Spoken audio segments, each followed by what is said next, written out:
고린도전서 1장 4절에서 7절 같이 읽겠습니다. 그리스도 예수 안에서 너희에게 주신 하나님의 은혜로 말미암아 내가 너희를 위하여 항상 하나님께 감사하노니 이는 너희가 그 안에서 모든 일 곧 모든 언병과 모든 지식의 풍족함으로 그리스도의 증거가 너희 중에 견고하게 되어 너희가 모든 은사에 부족함이 없이 우리 주 예수 그리스도의 나타나심을 기다림이라. 아멘. 오늘 고린도전서 세 번째 시간입니다. 감사의 제목입니다. 지난 시간에 그리스도 안에서 거룩하여지고 거룩한 자들이라 칭함을 받는 것이 무엇인지에 대해서 우리가 살펴봤습니다. 거룩하여졌다. 거룩하여졌다는 것은 사람이 자기 힘을 발동하여 거룩하게 된 게 아니라, 내가 거기에 이른 게 아니라 그리스도 안에 있음으로 말미암아 하나님 측에서 일방적으로 그렇게 선언해 버린 것, 그게 거룩하여졌다. 그래서 거룩하여졌다는 말이 수동태로 사용됐다 그랬어요. 수동태. 그래서 이 말은 너희가 거룩하여진 것이 중요한 게 아니고 그리스도 안에 있는 게 중요하다는 것을 지금 말해주고 있는 거예요. 그리스도 안에 있음으로 하나님이 너희를 그냥 그렇게 선언해버리시, 거룩하다고 선언해버리셨으니까, 그럼 내가 이제는 거룩한 자네, 이게 중요한 게 아니라 그리스도 안에 있는 것이 중요한 거란 말이에요. 그래서 그리스도 안에 있다는 것은 그리스도께서 나타내신 죽은 자를 살리시는 하나님을 믿는다는 의미고, 동시에 그렇게 믿었으면 그리스도와 같이 죽어야 된다는 것이며, 또한 그리스도를 살리신 하나님이 나도 살리실 줄을 소망하는 것, 그걸 그리스도 안에 있다, 그렇게 이야기를 하는 거예요. 그래서 믿고 죽고 소망하고, 이게 단계가 아닙니다. 단계가 아니에요. 그냥 한 방에 다 이루어지는 겁니다. 제가 이렇게 이해하기 쉽도록 제가 설명을 그렇게 해드린 거지, 그냥 한 방에 그렇게 주어지는 거란 말입니다. 그리고 그리스도 안에 있기를 위하여 힘쓰라는 건 절대로 그 자리를, 그 하나님을 오해해서는 안 된다부터 시작해서 쭉 이어지는 것이죠. 자, 그래서 성도가 그리스도 안에 있다는 증거는 뭐라 그랬어요? 나는 하나님의 은혜가 아니면 지옥 갈 자입니다. 요게 그리스도 안에 있다는 증거예요. 네가 예수 믿는다는 증거를 대봐. 나는 예수 아니면 지옥 갈 자야. 요게 그리스도 안에 있다는 증거예요. 그것이 세례이며, 그렇죠? 죽은 거니까 마음의 할례이며, 그것이 또 거듭난 거죠. 그리스도와 함께 죽고 하나님, 그리스도를 살리신 하나님이 나를 살릴 거라는 소망이 있으니까 그게 거듭난 거란 말이에요. 그리고 첫째 부활, 계시록에서는 그걸 첫째 부활이라고 이야기를 하는 겁니다. 자, 늘 말씀드리지만 이런 말은 목사가 하는 말을 그냥 그대로 따라하라는 게 아니라 여러분들의 삶을 통하여 자기 고백으로 이어져야 됩니다. 정말로 여러분들이 예수 아니면 지옥에 떨어질 자가 맞습니까? 그렇게, 그러신 게 다행이네. 근데 가끔 아닐 때가 있어요. 그죠? 그게 육체의 정욕이 여러분들 안에서 여러분들을 장악하는 거예요. 목사는 이 지식의 말을 소리로 전달하는 사람일 뿐이고, 그 말을 듣고 성도는 스스로를 살펴 내가 정말 그러한 자인가를 살아내야 되는 거예요. 겪어내야 되는. 그게 성도에게 오는 환난이라 그랬죠. 환난은 인내를, 인내는 연단을, 연단은 소망을 이루는. 그게 그거란 말이에요. 그러니까 사실 더 정확하게 말씀드리면 하나님이 택하신 자는 반드시 그렇게 하나님이 고백하게 만드실 거예요. 그게 지난주까지의 내용이었습니다. 요즘에는 사람들이 교회 자체를 싫어하는 것 같아요. 그죠? 잘해도 욕하고 못해도 욕하고, 요만한 뭐가 하나만 나왔다 그러면 아주 그냥 그냥 싸움개 마냥 물어 뜯겨 바쁜데, 참 교활한 자들의 말장난에 정말 수많은 국민들이 놀아나고 있는, 이 교회뿐만이 아닙니다, 여러분들. 교회뿐만이 아니라 참 사람들이 한 사람은 똑똑하지만 군중은 어리석은 게 맞아요.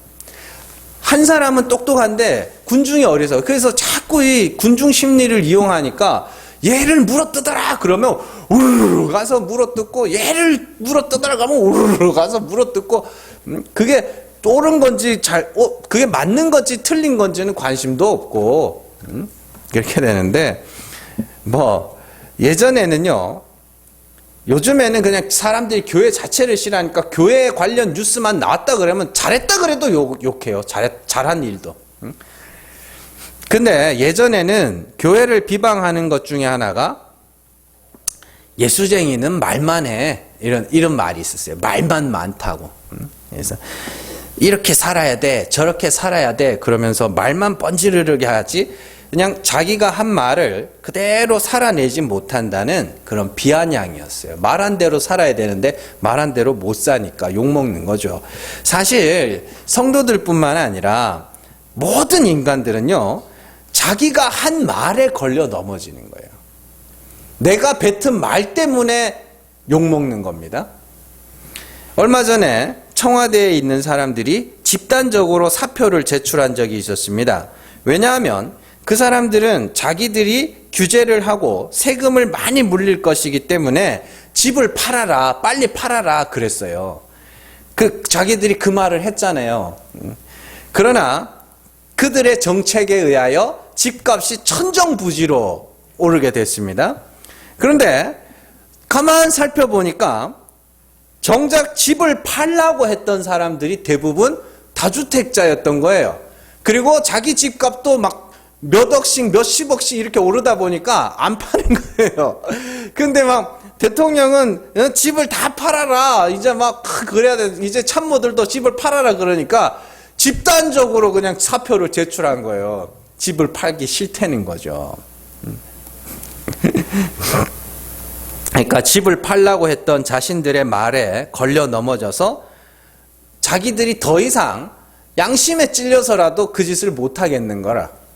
그러니까 사표를 제출하는 그런 모습들이 나타났죠. 사실 이런 모습들은 사람들뿐만이 아니라, 그 사람들뿐만이 아니라 모든 인간들에게서 나타나요. 그러니까 이게 가만 이야기를 듣고 그 사람이 이렇게 하는 걸 보면은 다 자기 말에 걸려 넘어져요. 다 자기 말에. 거짓말을 하면 안 된다고 가르친 자들이 거짓말을 밥 먹듯이 하고, 미워하면 안 된다고 하는 사람들이 미워하고, 성추행하는 자들을 죽일 듯이 공격하는 당사자가 성추행을 일삼는가 하면, 여성의 인권을 외치는 자들이 도리어 성추행 피해자의 실명을 공개하여서 2차 가해자로 여자를 2번 죽이는 거예요. 그거는. 또 재벌은 사회악이라고 말하는 사람들이 자기가 욕하던 그 재벌의 기업에 투자를 하여서 100억을 버는. 그러니까 참 웃긴 세상이에요.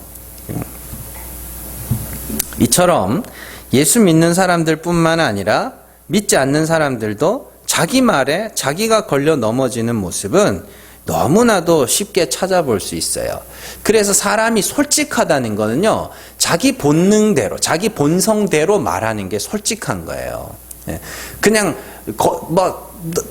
넌 못생긴 사람 너 못생겼어, 이게 솔직한 게 아니고요.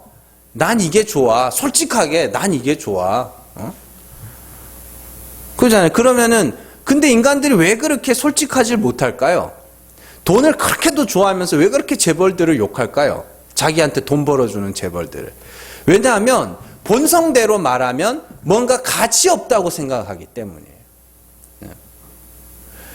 돈이 좋아 죽겠는데 그래도 사람들이 왠지 돈을 좋아하는 것처럼 이렇게 티를 내면은 저 사람은 좀 가치가 떨어지네? 이렇게 생각하기 때문이에요. 사실은 다 돈 좋아하거든요. 저도 돈 되게 좋아해요. 네, 엄청 좋아해요. 없어서 못 쓰지. 그러니까 돈보다 지금 말씀이 더 좋으니까 이러고 있는 거지. 네? 돈이 싫은 게 아니라니까요. 근데요, 성도들이 오랜 시간 동안 자기도 속이고 남들도 속여왔던 말이 하나 있어요. 성숙한 신앙인은 그 말과 행동이 성숙해져야 한다라는 것입니다. 성숙한 성도는 말도 조곤조곤 이렇게 착한 말을 해야 되고 행동도 이렇게 좀 조신하게 행동해야 된다. 그게 성숙한 신앙인이다. 그렇게 배웠다니까요. 그렇죠. 그래서 교회 가면은 꼭 모델들이 하나 있잖아요. 교회들마다. 아, 저 사람이 성숙한 신앙인이야. 이렇게 모델들. 그래서 그 모델처럼 흉내도 내고 막 되지도 않는 거 와가지고 그렇게 하고 그랬잖아요.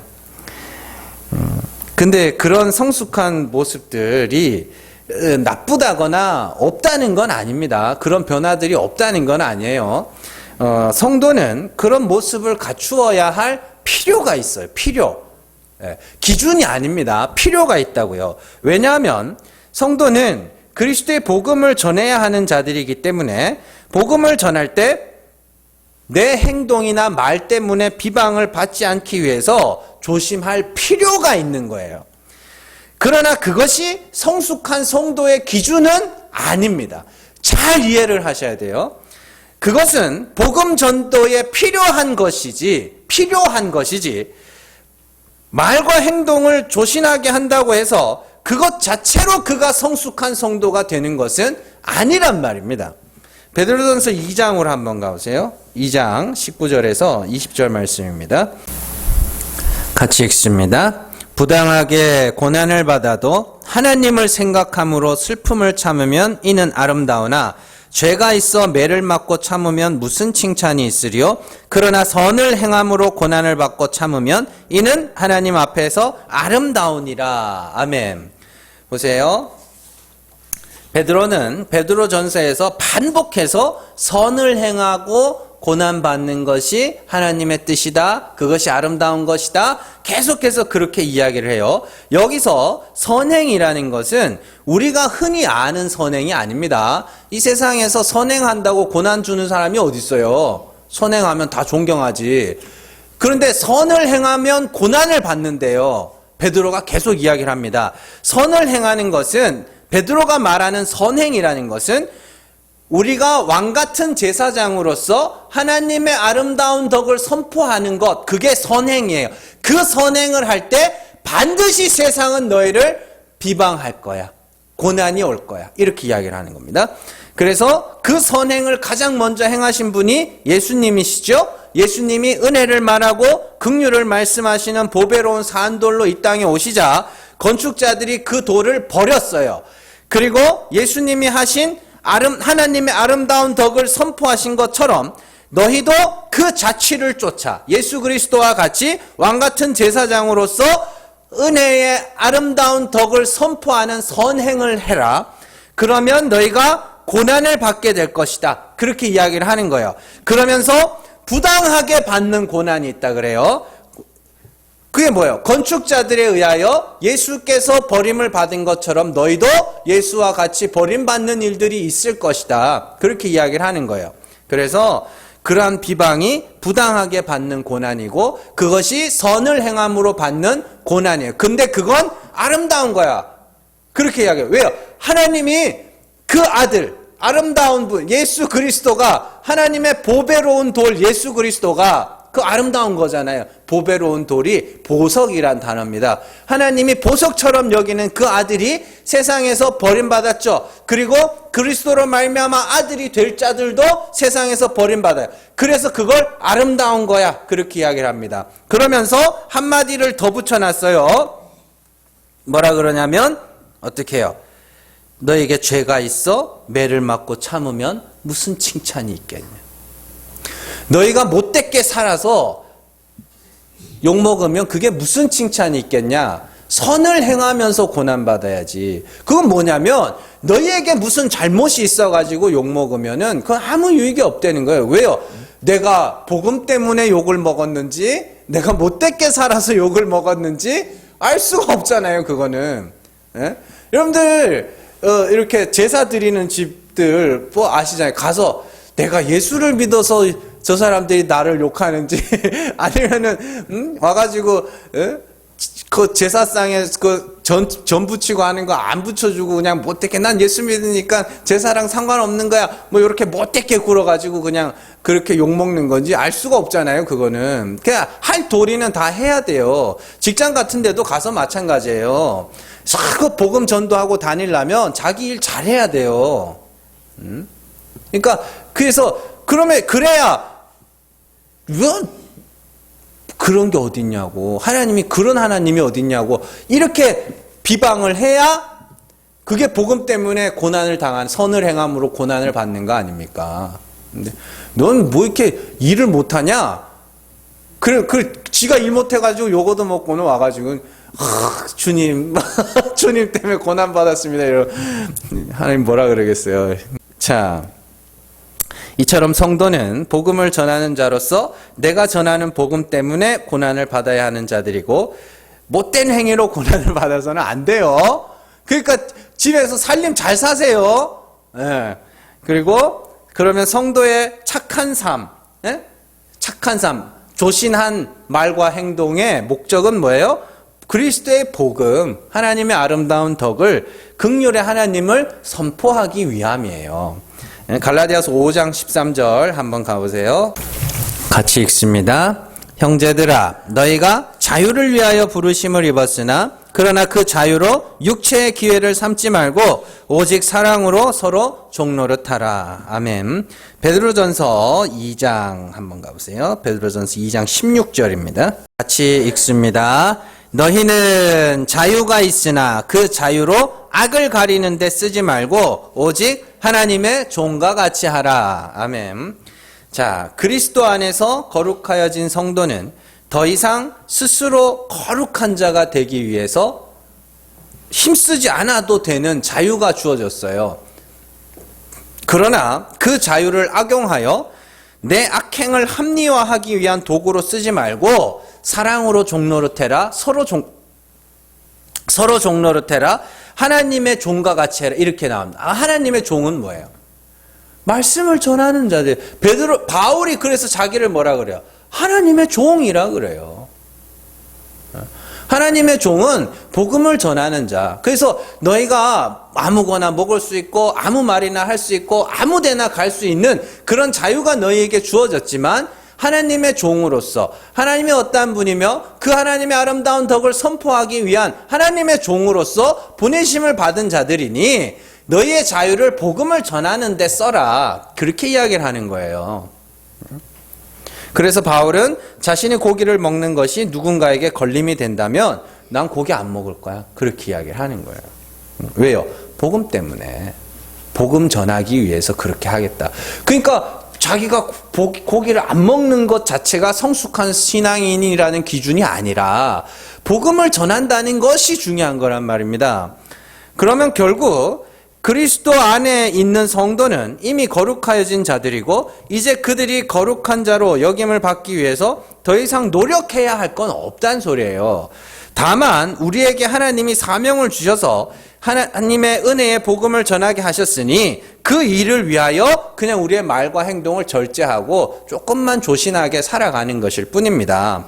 여러분들, 선생님은 학생을 가르치는 사람이에요. 그래서 선생님은 학생을 잘 가르치는 것이 자기의 일이에요. 그죠?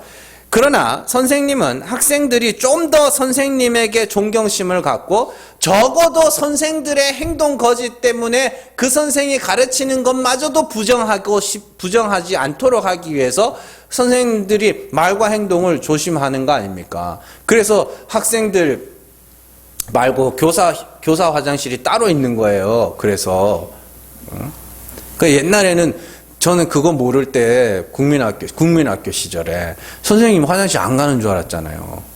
한 번도 못 봤거든. 한 번도 못 봤어요. 아니, 나중에 봤더니 저쪽에 갔더니 교사 화장실이 따로 있더라고요. 되게 충격이었어요. 한 5학년 때쯤으로 기억하는데 선생님 화장실에서 나오는 거 깜짝 놀랐어요.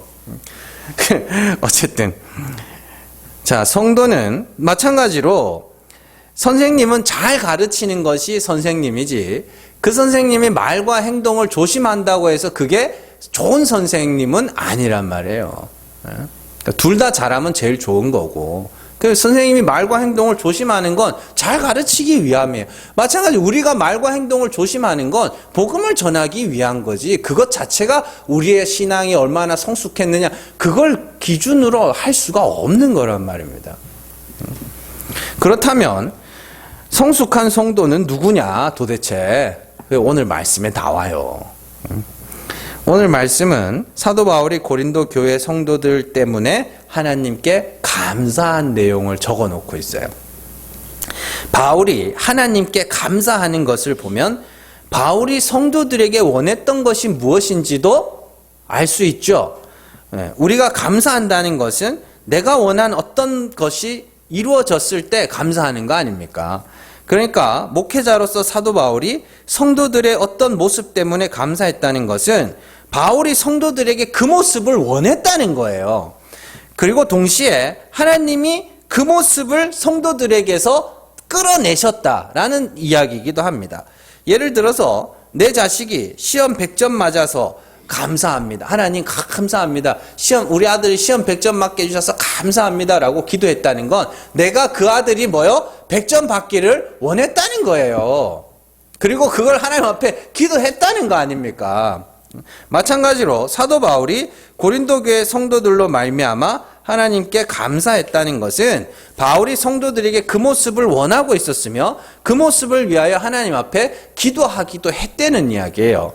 그러면 이런 모습은 고린도 교회에게만 적용되는 것이 아니라 오늘을 살아가는 우리도 고린도 교회에게 나타난 모습을 지향해야 하며 그것을 위해서 기도하며 동시에 그렇게 되기 위한 수고를 필요로 한다는 겁니다. 그러니까 우리 목적지 중에 하나라는 소리예요.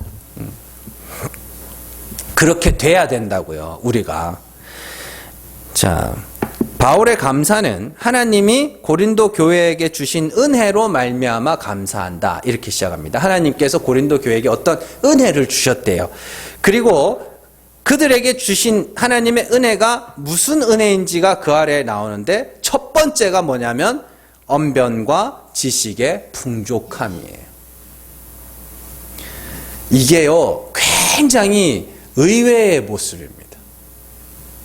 우리 생각에는 바울이 고린도 교회 성도들이 굉장히 교회에 열심이고 또 막 삶이 변하고 또 인생이 달라지는 모습, 그런 것들을 감사했을 것 같지만 요즘 목사님들 설교 들어보면 다 그거 아닙니까?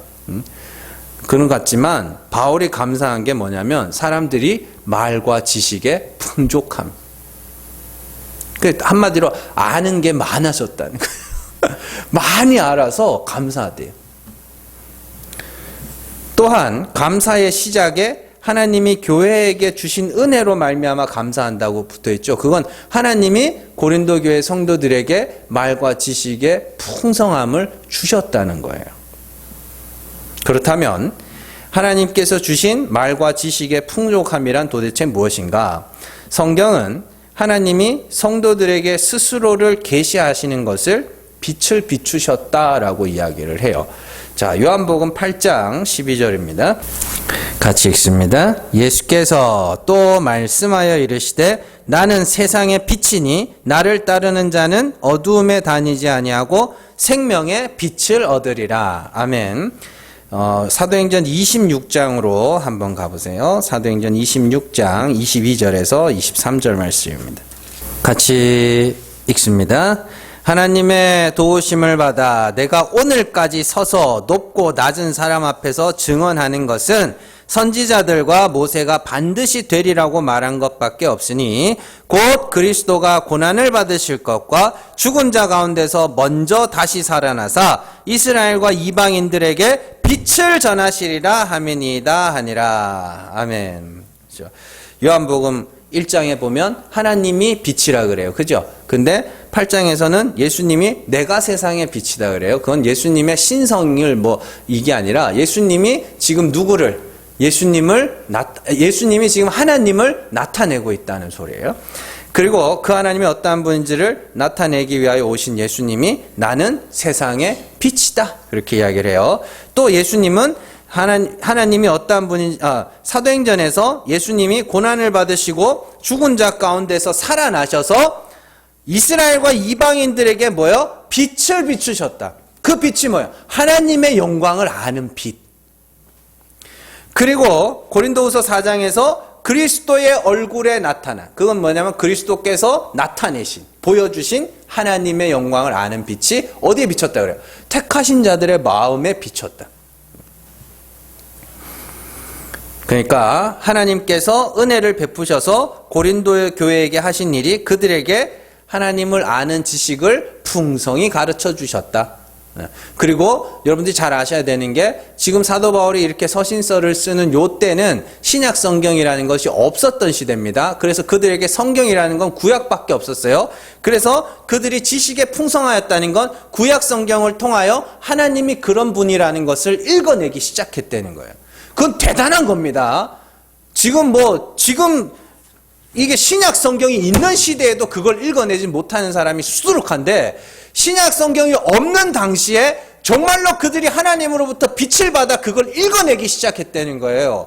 그건 진짜 하나님께서 그걸 진짜 성령의 조명하심이라 그러는 거예요.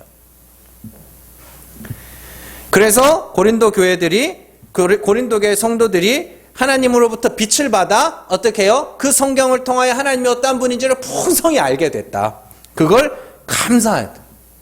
그리고 이제 알았으니까 뭐 하게 됐어요? 말하게 됐죠. 그게 말과 언변이라는 말, 그 말입니다. 말과 지식에 풍족하였다. 그래서 내가 하나님 감사한다. 내가 하나님 앞에. 이것이 사도가 하나님께 성도들로 말미암아 감사했던 내용이에요. 성숙한 성도라는 것은 하나님을 아는 지식이 풍성한 자들이에요. 많이 아는 자들. 이렇게 말하면은 욕할 사람들 되게 많을 거예요. 다행히 우리 교회가 작아서 욕을 안 할 거예요. 안 하는 거지. 왜냐하면은 한국 교회는 그동안 기복신앙, 또 기도원 중심의 은사주의, 그리고 최근에 도덕주의, 그렇게 큰 부류가 그렇게 나눠져요. 그래서 여러분들이 기독교 방송 집에서 드라마만 보지 마시고, 요즘에 드라마 볼 것도 없더만요. 기독교 방송 채널 한번 틀어서 설교 몇 편만 들어보세요. 요 세 개에 다 걸립니다. 열심히 충성 봉사하여 복받자, 열심히 기도하여서 우리가 신령한 사람이 되어 신비한 걸 보고 막 영안이 열려야 된다, 이런 거. 그래, 안 그러면 나 세상에서 착하게 삽시다. 예수님 욕먹이지 맙시다. 요 세 개 다예요. 그러다 보니까 하나님을 아는 지식이 얼마나 중요한지 많이 알아야 성숙한 자라고 이러면 되게 욕할걸요. 근데 성경이 그렇게 이야기를 하는데 뭘 제가 어떻게 뻥을 칠 수도 없는 거고, 성경이 그렇게 이야기를 해요. 여러분들, 하나님이 어떠한 분인지를 알아가며 그 하나님께서 이 죄인을 구원하시기 위하여 어떠한 일을 행하셨는지를 먼저 알아야 돼요.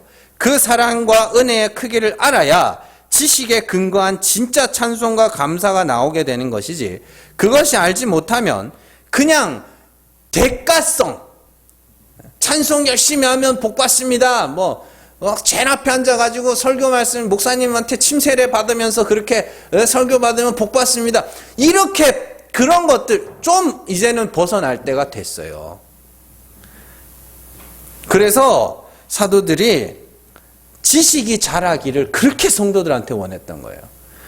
히브리서 5장으로 한번 가보세요. 히브리서 5장 12절에서 14절 같이 읽습니다.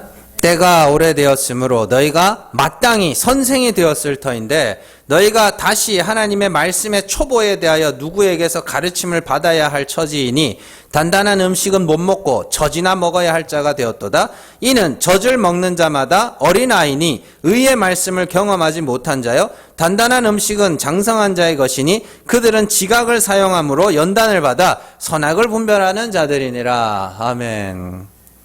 그렇죠? 많이 알아라 그래요. 야, 내가 멜기세덱에 대해서 너네한테 설명을 해주려고 그래도 이건 도대체 알아먹지를 못하니 내가 뭘 설명하겠니? 당연하죠. 신약 성경이 없었다니까요.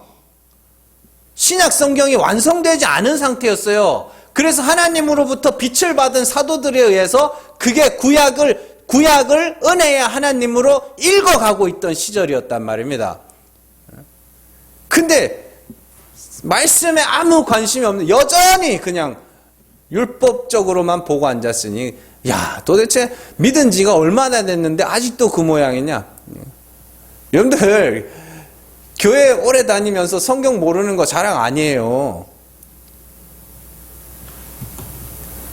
바울도 성숙한 신앙인과 어린아이의 신앙인을 구분합니다. 고린도전서 2장 6절에서 7절입니다. 같이 읽습니다. 그러나 우리가 온전한 자들 중에서는 지혜를 말하노니 이는 이 세상의 지혜가 아니요 또 이 세상에서 없어질 통치자들의 지혜도 아니요 오직 은밀한 가운데 있는 하나님의 지혜를 말하는 것으로서 곧 감추어졌던 것인데 하나님이 우리의 영광을 위하여 만세전에 미리 정하신 것이라. 아멘. 여기 보시면은 그러나 이렇게 시작하죠.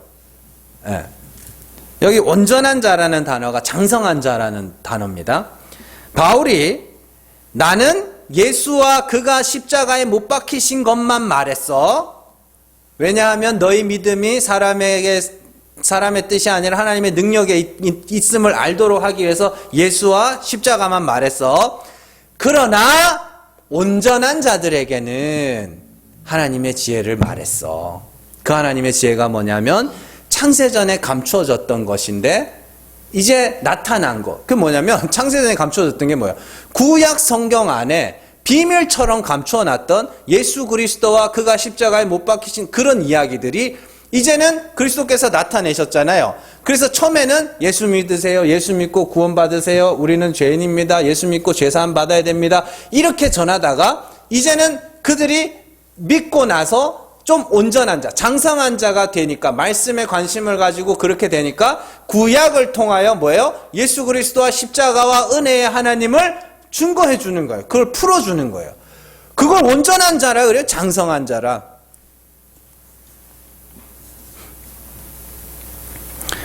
그러니까 여러분들이 좀 성숙한 신앙인, 어른 신앙인이 되려면 똑똑해져야 돼요.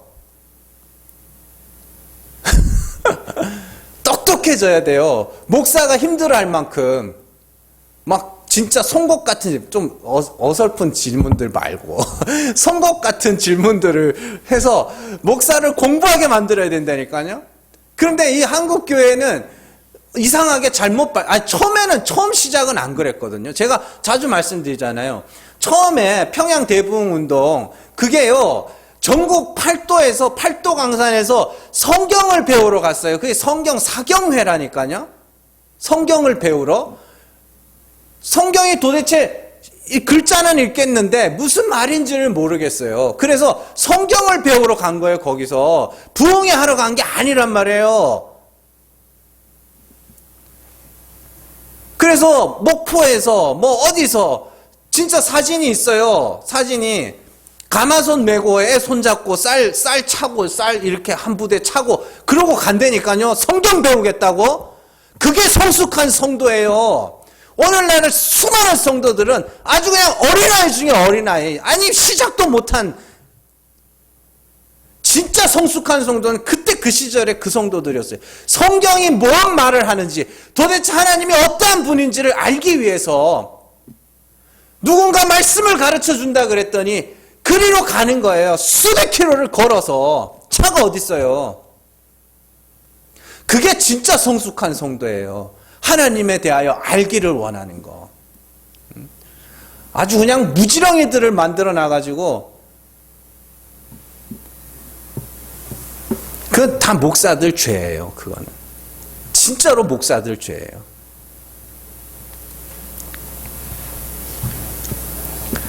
여러분들, 아는 것이 굉장히 중요해요. 모르면 그냥 당한다니까요. 당하지 않기 위해서 아는 게 아니라, 내가 정말로 나를 그 목숨을 다하여 사랑해 주신 그 하나님이 그걸 좀 궁금해야 되는 거 아니에요? 사랑한다면서요. 아니, 사랑하려면은 좀 알아야 될 거 아닙니까? 그 사람에 대해서.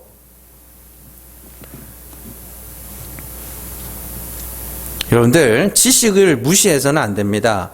지식이 잘못되면 그 지식이 사람을 지옥으로 끌고 갈 수도 있다는 것을 여러분들이 기억하셔야 돼요. 예수님이 바리새인들과 서기관들에게 너희는 천국 문을 닫고 너희도 들어가지 않고 사람들도 못 들어가게 하고 성도 한 사람을 구해다가 배나 더 지옥 자식을 만든다고 했던 그 말씀을 잘 기억하세요. 지식이 잘못되면 바리새인들과 서기관들이 뭐 하는 사람이에요? 말씀을 가르친 사람들이라니까요. 잘못 배우면 지옥 가요. 그리고 고린도 교회 성도들을 위한 감사의 두 번째 제목이 그리스도의 증거가 너희 중에 견고하게 되었다. 이렇게 되어 있습니다. 그러면 그리스도의 증거가 뭐예요? 아까 전에 말씀드렸죠? 그리스도는 뭐예요? 빛을 비추시는 빛이라고 그랬죠. 하나님이 어떠한 분인지를 나타내기 위하여. 그래서 예수님은 아버지 품속에 독생하신 하나님이라고 그랬죠. 그러니까 아버지 품속에 독생하신 하나님은 그냥 하나님이에요. 하나님이 이 땅에 육신으로 오셔서 어떻게 해요? 말씀이 육신이 되니까 말씀은 하나님이라고 그랬잖아요. 그 하나님이 보이는 하나님으로 나타나셔서 하나님은 이런 분야를 나타내신 거란 말이죠. 자, 그래서 예수님은 아버지를 보았고 아버지께 들었다 이렇게 이야기를 합니다. 요한복음 3장으로 한번 가보세요. 요한복음 3장 31절에서 32절 같이 읽습니다. 위로부터 오시는 이는 만물 위에 계시고 땅에서 난 이는 땅에 속하여 땅에 속한 것을 말하느니라.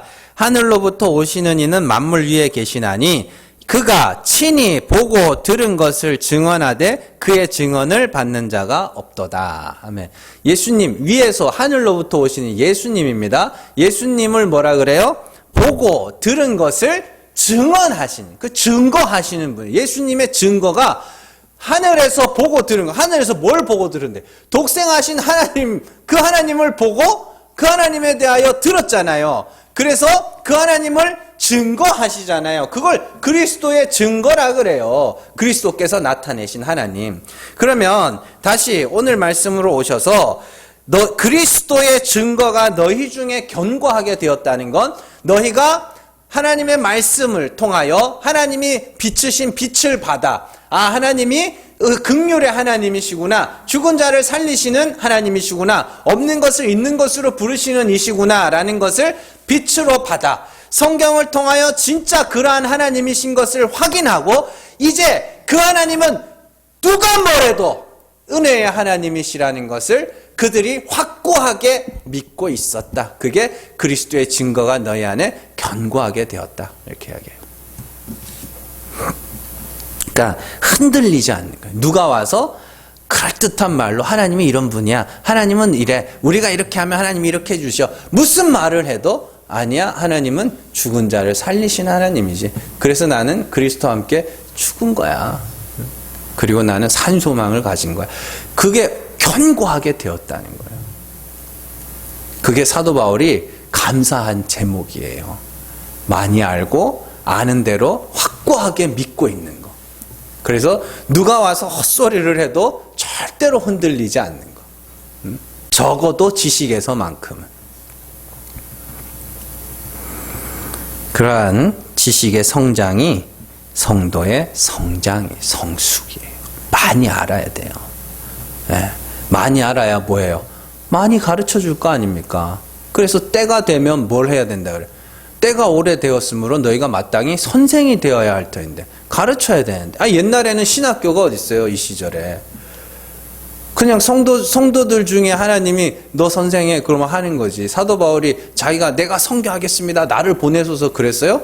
아니에요. 안디옥 교회에서 자기들끼리 모여서 기도할 때 성령님이 나타나셔서 바울과 바나바를 따로 떼어놔라 그러면서 쟤들은 이제 선교 갈 거야. 너네 선교 가. 그럼 가는 그런 시절에 요즘처럼 신학교가 어디 있어요? 성도가 잘 배우면 뭐 하는 거예요? 가르치는 거지.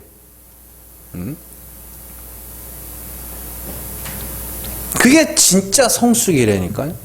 물론 많이 알게 되면 거기서 반드시 변화가 나타나요.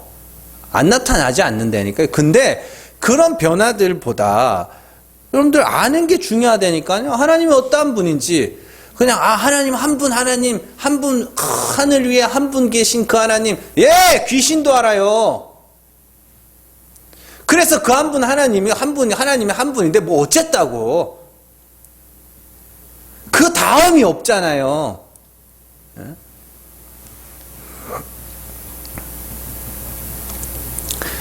아무도 말을 안 해주니 뭐 나라도 떠들어지면 어떡하겠어요. 물론 그게 전부가 아닙니다.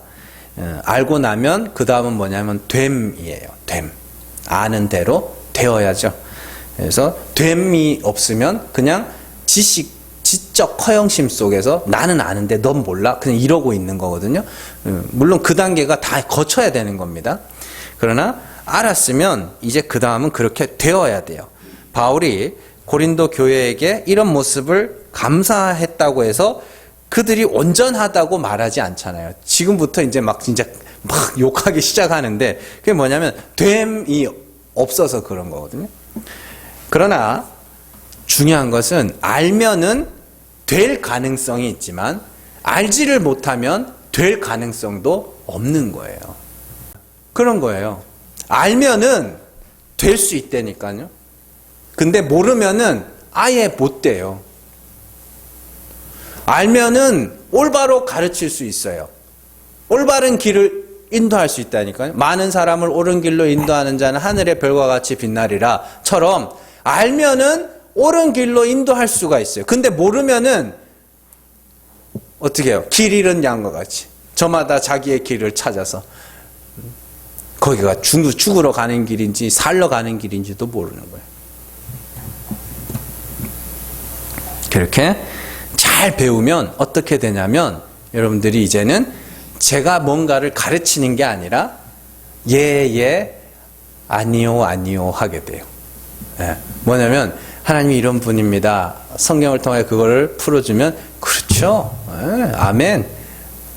그게 예, 아니요 하는 거거든요. 아닌 건 아니라 그리고 맞는 건 맞다. 그렇게 해요. 그래서 사도 바울이 그걸 고린도후서에서 아멘하여 하나님께 영광을. 그게 뭐냐면 하나님이 이런 분입니다. 그럼 그렇죠. 하나님이 그런 분이죠. 그걸 화답이라 그래요. 그렇게 된다고요. 그러니까 여러분들은 그 정도까지 지식이 자라나셔야 돼요. 그게 모르니까 그냥 앉아가지고 또 그 소리야. 그런 것들이 있는 거지. 여러분들이 받은 그 빛은 엄청나게 소중한 거예요. 택하신 자 외에는 받지를 못하는 거란 말입니다. 잘 기억하셔서 정말로